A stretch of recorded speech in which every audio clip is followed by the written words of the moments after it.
আল্লাহ সুবহানাহু ওয়া তাআলা ফেরেশতাদেরকে ডেকে বললেন, কাকে কাকে ডেকে বললেন?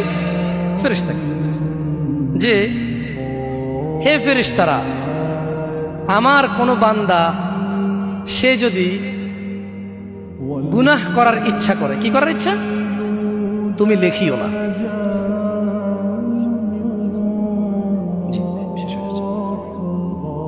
তাহলে ফেরেশতাদেরকে আল্লাহ কি বললেন? আমার কোনো বান্দা গুনাহ করার ইচ্ছা করলে তোমরা তা লেখিও না, যতক্ষণ পর্যন্ত সে না করে। যখন সে এই অপরাধ করে ফেলে তোমরা লেখিও, বাড়তি লেখিও না, যতটুকু করেছে অতটুকুই লিখবা। কিন্তু জানেন আল্লাহ আপনাকে কত ভালোবাসে? এই সেইম আল্লাহ ফেরেশতাদেরকে বললেন, শোনো, আমার কোনো বান্দা যদি কোনো ভালো কিছু করার নিয়ত করে সঙ্গে সঙ্গে নেকি লিখে ফেলো। সুবহান। আমার কোনো বান্দা যদি ভালো কিছু করার নিয়ত করে সঙ্গে সঙ্গে লিখে ফেলো। সে এই কাজটা করা পর্যন্ত অপেক্ষা করার দরকার?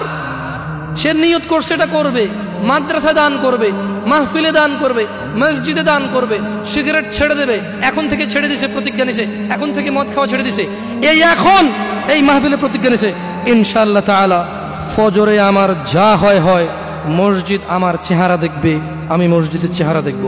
আল্লাহ বলছে যে ফেরেশতা লিখে ফেল, লিখে ফেল। এখন কিন্তু ফজর হয়নি, তো এই লোকটা এরকম প্রতিজ্ঞা করে যদি সে মসজিদে ফজরে উপস্থিত হয়ে যায়, যদি সে মদের বোতল আসলো কিন্তু খেলো না, জুলুম করার সুযোগ আসলো কিন্তু করলো না, সে এবার এই ভালো কাজটা বলে করেও ফেলছে, রাইট? আল্লাহ বলেন যে ফেরেশতা বাড়ায় লেখ, 10 থেকে 700 গুণ বাড়িয়ে দে। ইয়া আল্লাহ, ইয়া